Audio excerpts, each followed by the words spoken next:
So for this assignment, for the create a restaurant or a fitness facility, I decided to choose a restaurant and it is called Slice and Dice.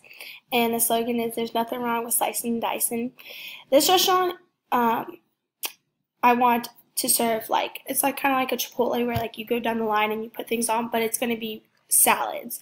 So you choose your salad like romaine lettuce and all that kind of stuff, and you go down the line and there's healthy choices that you put on the salad.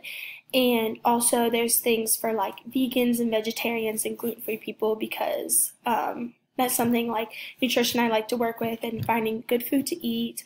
And sometimes eating healthy is hard in college, so where I want this to be located is where TAP is, to where it's on campus and people can get to it easily.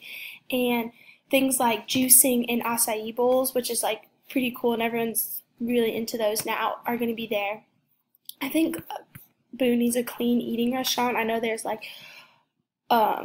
options here, but I want there to be more options so we can start eating healthier as college students and focusing more on the healthier food so we can eat well out of college. And healthier restaurants are starting to become a trend in America, and we need to keep up with that. So, thank you.